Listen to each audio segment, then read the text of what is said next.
साधु संतों पर हमले खतरनाक ट्रेंड।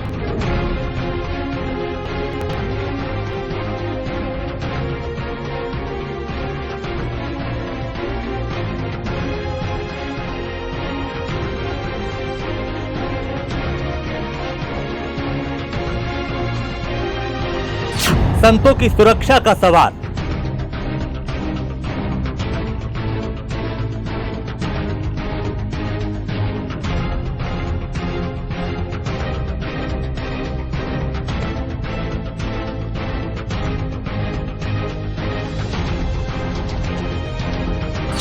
कुछ तो करो सरकार।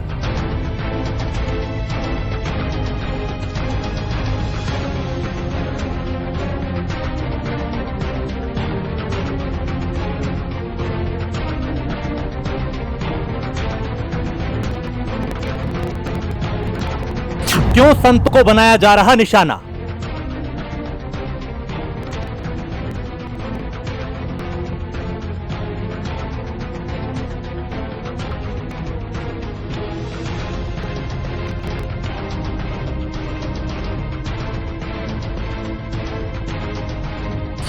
कब रुकेंगे संतों पर हमले?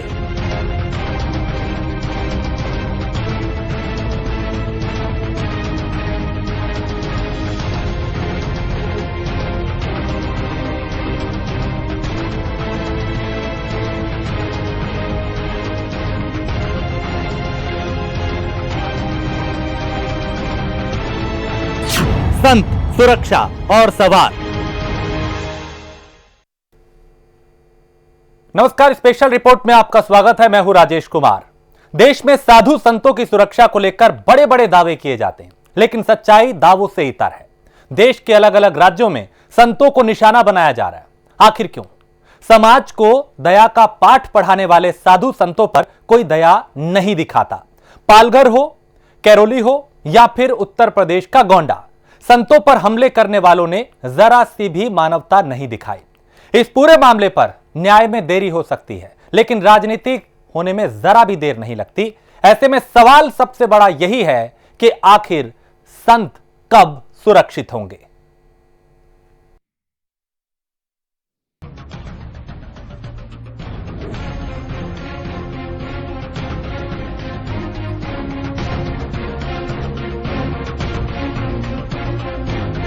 देश के अलग अलग राज्यों में साधु संतों पर हमलों की घटनाएं थमने का नाम नहीं ले रही। महाराष्ट्र के पालघर में 2 साधुओं की हत्या के बाद लगा कि सरकार अब जागेगी और निरपराध साधुओं पर बढ़ते हमलों की घटनाओं पर रोक लगेगी। घटना तो नहीं रुकी, लेकिन राज्य जरूर बदल गए। पालघर में जूना अखाड़े के 2 साधुओं की निर्ममता से हत्या के बाद अब देश में साधु संतों पर हमले बढ़ गए हैं। ऐसे में बढ़ रहे हमलों को लेकर साधु संतों ने अपनी गहरी चिंता जाहिर की। राजस्थान में एक मंदिर के पुजारी की आकर हत्या किए जाने के बाद यूपी के गोंडा जिले में पुजारी को मारे जाने की घटना से संत समाज में नाराजगी है। आचार्य परमहंस दास ने कहा, साधु संतों की तैशी होने वाली योगी सरकारें हत्या पर लगाम पा रही। यहाँ राम जानकी मंदिर मनोरमा में हमारे स्थान की ये शाखा है और हमारे स्थान से ही हमेशा यहाँ साधु संत रहते आए हैं। हमारे ही 2 शिष्य, एक बाबा सम्राट दास उर्फ अतुल जिनको गोली मारी गई है और एक सीताराम दास, 2 संत यहाँ रह रहे हैं। दुर्भाग्य है कि एक भगवाधारी संत के मुख्यमंत्री होने पर भी उन्हीं के राज्य में साधु के ऊपर जो है गोली चले, यह बेहद दुखद है। और मैं आज बहुत दुखी हूँ जब देखो जो भगवा हमारे जो है संस्कृति की पहचान है, भारत की शान है, आज भगवाधारी संतों के निर्मम नृशंस हत्याएं की जा रही हैं। चाहे वो पालघर में हो, चाहे जो है तो राजस्थान में एक पुजारी को जो है तो पेट्रोल डाल के जिंदा जला दिया गया। और जिस तरह से यहाँ कुछ दरिंदों ने भगवाधारी संत के ऊपर जो है जिस तरह से गोली चलाई, वो अपने तरफ से मार ही दिए थे, सीने में गोली लगी है, लेकिन भगवान उनकी रक्षा करें, इलाज चल रहा है। यहाँ का जो प्रशासन है, यहाँ का जो डीएम है, कप्तान है, यहाँ के जो सांसद विधायक, मैं सोचता हूँ ये आखिर ये अपराधियों के इतने मनोबल।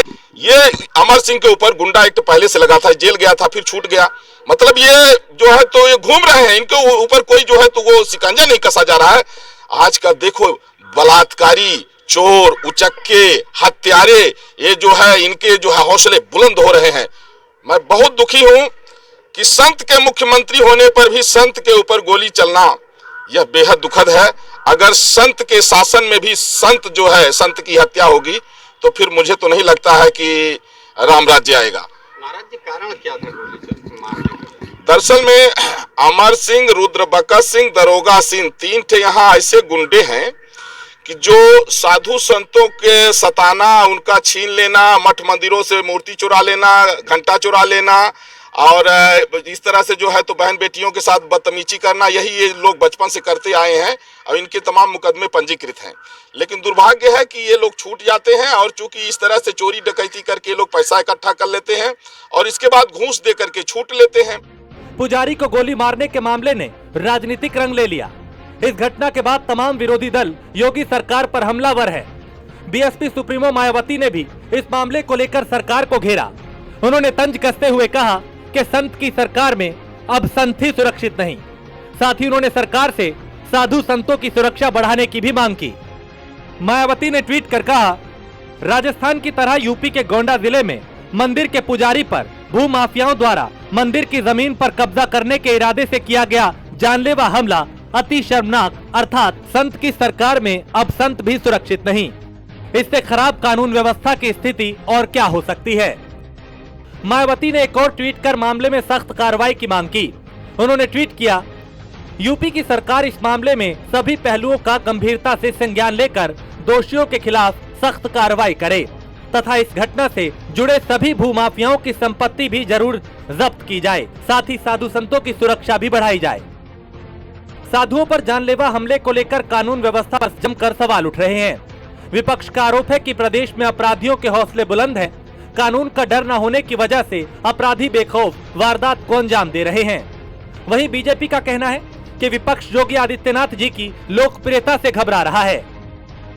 इस तरीके से उत्तर प्रदेश में से लेकर पूरे देश में हिंदूवादी सरकार होने के बावजूद, मेरे कहने का मतलब केंद्र में मोदी और उत्तर प्रदेश में योगी जी की सरकार होने के बावजूद आज ब्राह्मणों के और मंदिरों के पुजारियों के ऊपर जिस तरीके से हमला और हत्या की घटनाएं बढ़ी हैं वो बेहद शर्मनाक है। गोंडा में ही देखिए जिस तरीके से पुजारी को गोली मारी गई है 2 बजे रात को, वो बहुत ही निंदनीय। उत्तर प्रदेश में मुद्दा विहीन और जनाधार विहीन विपक्ष भारतीय जनता पार्टी की योगी आदित्यनाथ जी की सरकार पर जब कहीं से भी प्रश्न चिन्ह नहीं लगा पा रहा है, तो उत्तर प्रदेश ने पिछले कुछ दिनों में घटित हुई कुछ आपराधिक घटनाओं को अतिरंजित तरीके से प्रस्तुत कर योगी आदित्यनाथ जी की सरकार को घेरने का प्रयास कर रहे हैं।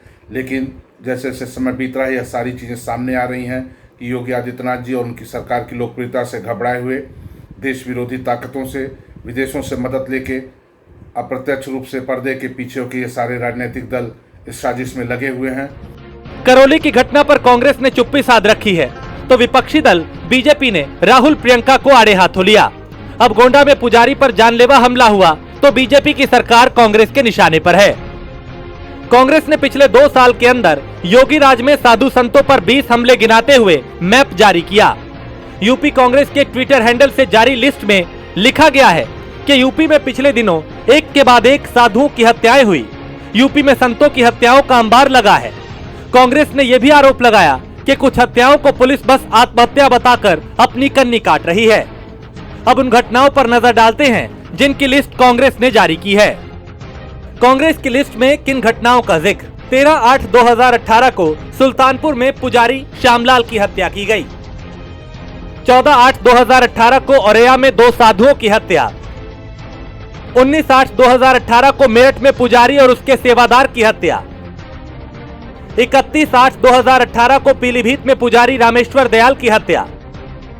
31/8/2018 को बाराबंकी में पुजारी शमशेर सिंह की हत्या। 2/6/2019 को रायबरेली में पुजारी स्वामी प्रेमदास की हत्या। 14/6/2019 को मथुरा में साधु की हत्या।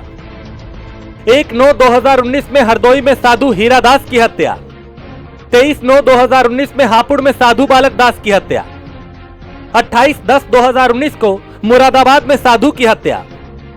18/1/2020 को चित्रकूट में महंत अर्जुन दास की हत्या। 25/2/2020 को पीलीभीत में महंत की हत्या। 26/2/2020 को पीलीभीत में पुजारी की हत्या। 25/4/2020 को गोरखपुर में पुजारी की हत्या। 18/7/2020 को पीलीभीत में बाबा लाल गिरी की हत्या और 23/7/2020 को सुल्तानपुर में साधु की हत्या की गई। इसके बाद 6/9/2020 को कन्नौज में साधु शिलीग्राम की हत्या, 11/9/2020 में बिजनौर में साधु की हत्या की गई, 14/9/2020 मेरठ में कांति प्रसाद की हत्या, 5/10/2020 में मथुरा में साधु की हत्या। महंत सम्राट दास पर हमले के बाद इटियाथोक थाने के प्रभारी प्रदीप सिंह को लाइन हाजिर कर दिया गया। उनकी जगह धानेपुर के थानाध्यक्ष संजय दुबे को इटियाथोक थाने का थानाध्यक्ष बनाया गया। दरअसल राम जानकी मंदिर के पुजारी सीताराम दास ने थानाध्यक्ष संदीप सिंह पर लापरवाही बरतने का आरोप लगाया था।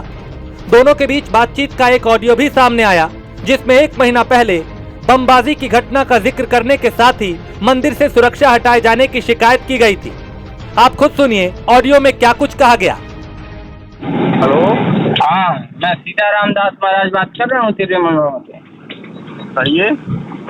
अच्छा, ऐसा है कि हमें मंदिर सूचना मिल रही वहाँ बम जग रहा है। हाँ, तो ये क्या घटना है? आपने एक्चुअल में आप जैसे ही आए सुरक्षा हटा दी गई, इसके बाद ये सब घटनाएं हो रही है, अच्छी बात नहीं है। अच्छा, इसको थोड़ा आप दिखवाइए, संज्ञान में लीजिए अपने।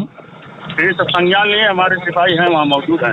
नहीं, सिपाही मौजूद है उसकी बात नहीं, किसने बम दागा मुझे ये प्रूफ चाहिए। मुझे ये प्रूफ चाहिए, किसने बम दागा, किसने ये घटनाओं को अंजाम दिया, ये मुझे प्रूफ चाहिए। कहाँ पे बम दागा है? ये मंदिर के पास में बम दागा है। कोई नहीं बम दागा है मंदिर के पास में। हमारे सिपाही गए थे वहाँ पे, हमारा आपके होम गार्ड ने, बताया है। जस्ट मिनट, आपके होम गार्ड ने हमें फोन करके बताया है, उसकी भी रिकॉर्डिंग है हमारे पास, है ना? अच्छा, उनके होमगार्ड से भी बात करते हैं। हाँ, आप उनसे बात कर लीजिए। देखिए, गलत बात है, जातिवादी राजनीति आप लोग मत करिए। ऐसी जातिवादी राजनीति? हाँ, जातिवादी राजनीति। आप एक पद पर हैं, आप एक एसओ हैं, इंस्पेक्टर हैं, थाना के इंचार्ज आपके पास, है ना? ये सब जातिवादी राजनीति मत करिए, नहीं तो गोंडा में 70% ब्राह्मण है, आप याद रखिएगा, ठीक है? ये बहुत गलत बात है। आप जब से संदीप सिंह आप एसओ आए हैं, बात समझिए हमारी, ठीक है? आपको जो करना हो आप कीजिएगा, ठीक है? लेकिन मैं बेफालतू के मामलों में इंटरफेयर नहीं करता हूँ। अगर मैं जिस दिन इंटरफेयर कर दूंगा तो आप समझ लीजिए क्या होगा, है ना? हाँ, बिल्कुल, आप ऐसा कीजिए, जातिवादी राजनीति मत कीजिए। आपको थाना चलाना है, थाना चलानी है, आराम से चलाइए, मुझे कोई आपत्ति नहीं है, लेकिन ब्राह्मणों को नाजायज परेशान मत कीजिए। अगर कोई बम दाग रहा है उसके ऊपर आप एक्टिव कार्रवाई कीजिए। आपसे विनम्र निवेदन है हमारा। आप एक गवर्नमेंट ऑफिसर हैं, ठीक है? मैं भी बैचलर ऑफ इंजीनियरिंग किया हूँ, इंजीनियरिंग करने के बाद मैं साधु बना हूँ, ठीक है? ये गलत मत कीजिए, है ना?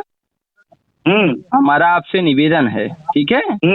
कमरन निवेदन है। जब आदमी एक पद पे होता है तो उसको सच बातों को समझना चाहिए, ठीक है? ऐसा मत कीजिए, है ना? ऐसा मत कीजिए कि हमारा समुदाय खतरे पे आए, है ना?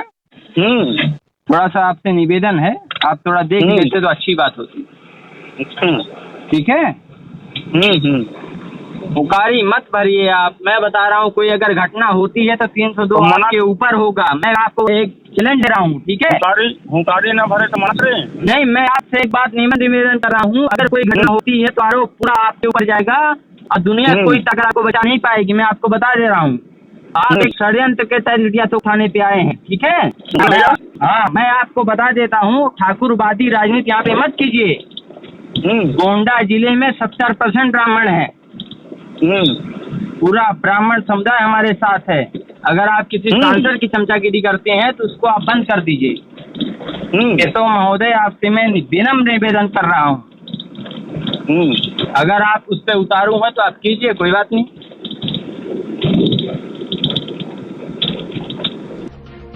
दरअसल इटियाथोक कोतवाली क्षेत्र के राम जानकी मंदिर के महंत सम्राट दास को शनिवार रात सोते वक्त भूमाफिया ने गोली मार दी थी। गोली उनके बाएं कंधे पर लगने के बाद आर पार हो गई। मंदिर के 150 बीघा जमीन पर भूमाफिया की नजर पड़ी है, जिसको लेकर आए दिन विवाद होता रहा। जिस वक्त ये वारदात हुई उस वक्त मंदिर में 2 होमगार्ड सुरक्षा में तैनात थे। ये मामला राम जानकी मंदिर ये तिर्रे मनोरमा है। यहाँ पर ये 120 बीघा ज़मीन टेस्ट के नाम से है, जो मंदिर को पहले पूर्व प्रधान अपने कब्जे में कर रखा था। वो फिर वाद विवाद होने पर किसी तरीके से एक बूढ़े महंत थे बालक रामदास, वो बालक रामदास से मंदिर फिर सीताराम दास को मिली। फिर सीताराम दास यहाँ रहते थे और यहाँ खेती पाती सब अपने कब्जे में आ गया था। फिर यह पुरानी विवाद चलता था। पूर्व प्रधान कब्जे में आ गया क्या मतलब? सीताराम दास के कब्जे में आ गया था। मंदिर ट्रस्ट के नाम से आ गया। हाँ, मंदिर ट्रस्ट के नाम से ज़मीन हो गया था। वो खेती पाती सब हो रही है। फिर वो प्रधान जेल में था, वो छूट के आया। फिर वही पुराने प्रधान अमर सिंह, वो छूट के जब यहाँ आया तो यहाँ महाराज जी के पास पुलिस की सुरक्षा थी, वो सुरक्षा हटा दी गई। सुरक्षा भी नहीं थे, 2 गार्ड थे, जिनके होते हुए आज पुजारी को गोली मार दिया गया।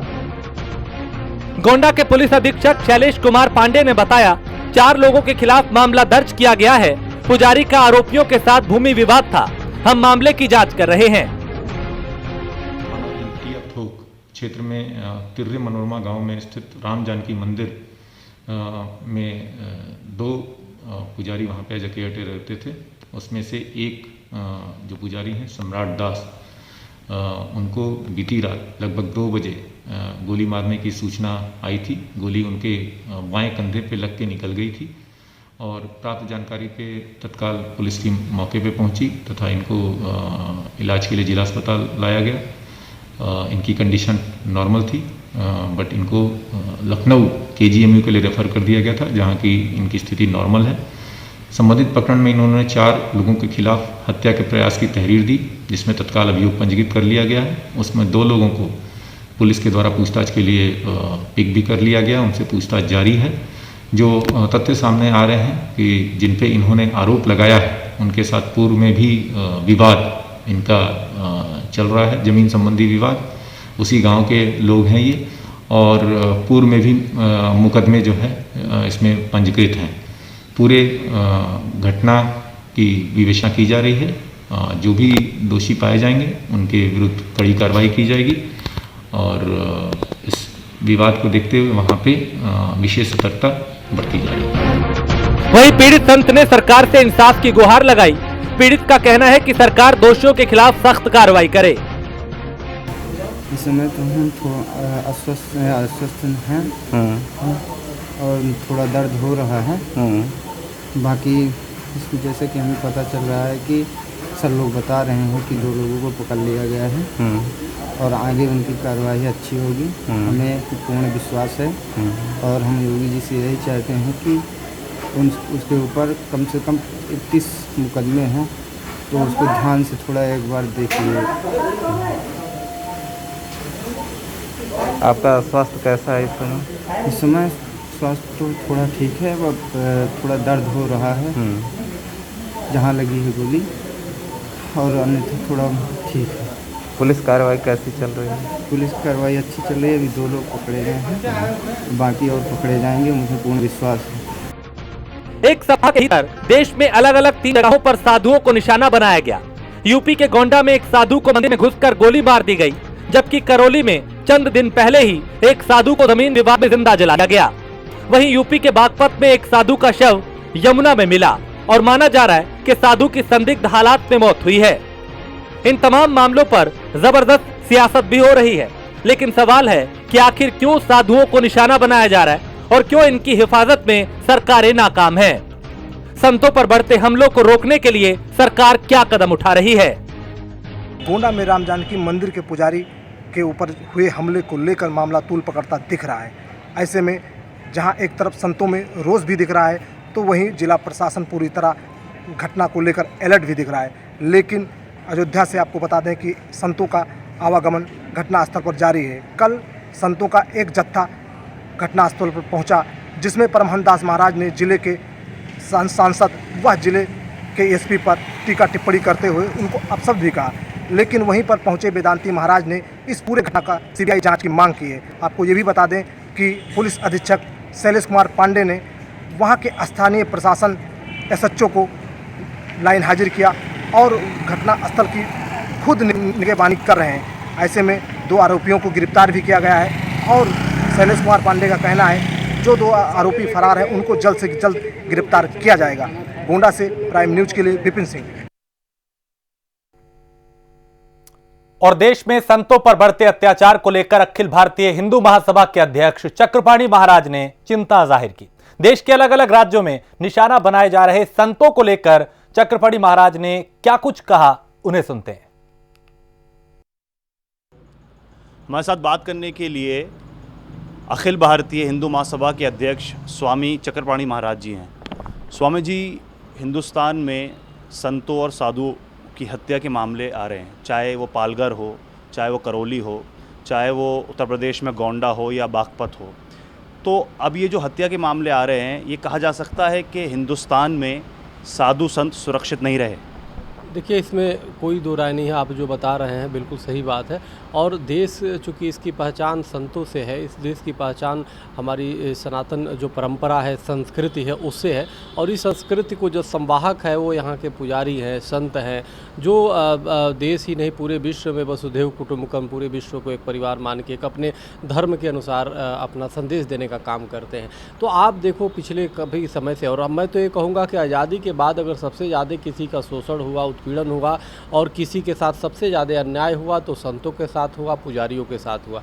आप देखिए कि सनातन धर्म के मंदिर, जो बड़े बड़े मंदिर हैं जहाँ पे करोड़ों रुपए चढ़ावा आता है, उसको तो सरकार ने अपने अधिग्रहित कर लिया है। सरकार उस पूरी इनकम को रखती है। लेकिन आप जरा बताओ कि आज इस कोरोना काल में पुजारी सबसे ज़्यादा आर्थिक संकट से जूझ रहे हैं। आज सबसे ज़्यादा संत परेशान है। आज आश्रम और मठ मंदिर परेशान है। और वहाँ पे जो भंडारे के माध्यम से समाज को खिलाने का काम करते थे बिना किसी भेदभाव के, कोई भी गरीब है भोजन करता था, आज भंडारे सब बंद है। तो कहने का मेरा मतलब है, सरकार का दायित्व तो बनता है कि जो संत हैं, जो पुजारी हैं, चाहे किसी को भी मान्यता के लोग हैं, उनकी रक्षा और सुरक्षा की जिम्मेदारी सरकार की बनती है। उसकी आर्थिक विपन्नता न हो, आर्थिक रूप से मजबूती देने का काम सरकार को करना चाहिए इन परिस्थितियों में खास तौर से। लेकिन आप देखो, इन परिस्थितियों में पुजारी की कहीं हत्या हो जाती, पेट्रोल डाल के आग लगा दिया जाता है। कहीं पे संतों की मॉब लिंचिंग के माध्यम से महाराष्ट्र में पालघर में बेदर्दी से इतने लोगों ने मिलकर के मार दिया। कहीं अभी बागपत में भी अभी एक संत का वो मिला है, छत बिछत जो उनके शव मिला है। कहीं पुजारी को गोली मार दिया गया उत्तर प्रदेश में। और तमाम बहराइच में काफ़ी संतों की हत्या कर दी गई। तो चाहे देश के किसी भी कोने में हो, अगर किसी भी संत की हत्या, पुजारी की हत्या, ये बहुत ही निंदनीय है और उस सरकार के लिए शर्मनाक है। क्योंकि शास्त्रों में स्पष्ट कहा गया, लंघ है शास्त्र युक्तानि हेतु युक्तानि यानी च सैन सही है न सत्य व राजा यह लोग के परतर। जो राजा, जो शासक जो है गौ की रक्षा, जो शासक जो है पुजारी संतों की रक्षा और जो बेटियों की रक्षा नहीं करने में सक्षम नहीं है, उसका पतन हो जाता है और वो पाप का भागी होता है। तो ये जो जहाँ भी संतों की हत्या हो रही, जहाँ भी पुजारियों का हत्या हो रही है, वो ब्रह्म हत्या का दोष उस सरकार पे लगेगा और सरकार को उसका खामियाजा भुगतना पड़ेगा। इसलिए जरूरी है केंद्र सरकार से लेकर प्रदेश सरकार तक कि संतों की रक्षा करें, पुजारियों की रक्षा करें, मठ मंदिरों की रक्षा करें, सुरक्षा करें और उसको आर्थिक रूप से सबल बनाएं, उसको एक सम्मान से जीवन जीने दें। और जो भूमाफिया है, जो ज़मीनों पे कब्जा करने का काम कर रहे हैं, चाहे मठ में, मंदिर में, आश्रम में, जो संतों को बेवजह जानबूझ करके जब वो कब्जा नहीं हो पाता तो उनको कई केसों में, फर्जी केसों में फंसा दिया कर रहे हैं। तो ये चीज़ें नहीं होना चाहिए, क्योंकि जहाँ पे असंतोष होता है तो निश्चित रूप से वो पाप का भागी होता है और उसका खामियाजा पूरे समाज को भुगतना पड़ता है। स्वामी जी, आप भी एक बड़े संत हिंदुस्तान के, और अब क्योंकि अखिल भारतीय हिंदू महासभा की तरफ से कोई कदम उठाए जाएंगे कि ये जो साधुओं संतों की इस तरीके से हत्या हो रही है उसको रोका जा सके, कोई कदम उठाया जाएगा हिंदू महासभा? मैं आपको बताना चाहता हूँ, इसके कदम हमने शुरू से उठाया, शुरू से आवाज़ हम ही उठाते आए हैं। अगर राजस्थान की भी घटना हुई, सबसे पहले हमने ही उस पर हुआ और हमारी टीम वहाँ गई भी। देखिए, ये मैकाले की जो शिक्षा नीति है हमें समझना होगा। और मैकाले और मैक्स मुलर जब यहाँ से जाने लगे, उन्होंने क्या किया कि हम अंग्रेज तो यहाँ से चले जाएंगे लेकिन अंग्रेजियत यहाँ पर छोड़ के जाएंगे। लोगों की जो विपक्ष में, जो भाई बहन में अंग्रेजियत भरा पड़ा है, तो अंग्रेजियत जो है ना, फूट डालो और राज करो की जो नीति है ना, यही देश को बर्बाद कर रहा है। अंग्रेज तो चले गए, अंग्रेजियत यहाँ पे बचा हुआ। यही कारण है कि धार्मिक लोगों का सम्मान नहीं कर रहे, क्योंकि लोग जो, अगर जो देश में सिर्फ नास्तिकता हो जाए, धर्म न रहे, तो गुलाम बनाना आसान हो जाएगा, माल कल्चर आ जाएगा, लोग शराब पियेंगे, लोग अनेक प्रकार के बेविचार करेंगे, तो जो अंतर्राष्ट्रीय ड्रग माफियाओं का राज हो जाएगा। तो जब ड्रग माफियाओं का राज तब तक नहीं होगा जब तक यहाँ पे धार्मिक जगत जिंदा है। क्योंकि कोई बाबा ये थोड़े कहेगा कि तू गांजा पियो, चरस पियो, हीरोइन पियो, तुम शराब पियो और झूठ बोलो, अवैध, किसी भी कोई भी धर्मगुरु कह ही नहीं सकता है। तो ये क्या है, कोई भी संत या कोई भी धर्म गुरु है वो संस्कृति का प्रतिनिधित्व करता है, हमारी भारतीय संस्कृति का प्रतिनिधित्व करता है, हमारी वो देश का प्रतिनिधित्व करता है। वो व्यक्ति नहीं है, एक संस्था है अपने आप में, व्यक्ति वो नहीं, वो संस्था है। तो इसलिए उन संस्थाओं को मार रहा है, मानी संत को मारना, पुजारी को मारना, माने एक संस्था को मार रहे हो और राष्ट्र को कमज़ोर कर रहे हो। और ये एक अंतर्राष्ट्रीय साजिश है कि जानबूझ के रहेगा ऐसे लोगों को हतोत्साहित कर दो। अब ये बताओ, कोई संत ही नहीं बनेगा, कोई पुजारी छोड़ेगा कि यार छोड़ो इस पर तो कुछ है ही नहीं, तो फिर तो ख़त्म ही हो जाएगा ये स्थिति। तो इसलिए पूरे देश में हमने अभियान चलाया, हमारे हर जगह कार्यकर्ता इस पर काम कर रहे हैं, तमिलनाडु से लेकर कश्मीर से कन्याकुमारी पूरे देश में, और यहाँ तक कि विदेशों में भी अपने हिंदू महासभा की टीम अपनी काम करती है, संत महासभा की टीम अपनी काम करती है। और कोरोना के जैसे ही थोड़ा सा ख़त्म होता है तो हिंदू स्वाभिमान यात्रा हम निकालेंगे पूरे देश में, और हिंदू स्वाभिमान यात्रा निकाल करके पूरे देश में जन जागरण हम करेंगे। और कि जो इनके साथ अन्याय हुआ है इसके लिए एक ठोस कानून बनाया जाए। जो डॉक्टरों के लिए कानून अभी बना हुआ है, अभी बना है संसद से, डॉक्टरों की, कोई डॉक्टर को कुछ कर देता है तुरंत उस पर वो होगा। तो कोई संत को, कोई धार्मिक गुरु को अगर जो कोई अटैक कर देता है, मारता है पुजारी को, तो उस पर क्यों नहीं कानून है? उसको भी तत्काल रूप से कुछ ऐसे कानून बनाए जाए, ठोस कानून बनाया जाए, जो विशेष एक स्पेशल कानून बना करके उसके तहत काम किया जाए। क्योंकि संत की हत्या या संत को मारना संस्कृत के हत्या के बराबर है, वो देश की पे आक्रमण है। तो इसलिए इस तरह के कठोर कानून बनाया जाए कि कोई जल्दी धार्मिक गुरुओं पे सोच भी न सके। तो ये थे हमारे साथ स्वामी चक्रपाणी महाराज जी, जिनका साफ कहना है कि साधु संत हिंदुस्तान की शान हैं और उनकी रक्षा और सुरक्षा करना सरकार की जिम्मेदारी है, और सरकार कोई कठोर कानून बनाए ताकि ये तमाम जो महान संत हैं इनकी सुरक्षा की जा सके। कैमरामैन कमल रावत के साथ मैं अब्बास मेहंदी, प्राइम न्यूज़ दिल्ली। और इसी के साथ खास पेशकश में इतना ही। देश प्रदेश की बाकी खबरों के लिए आप देखते रहिए प्राइम न्यूज़।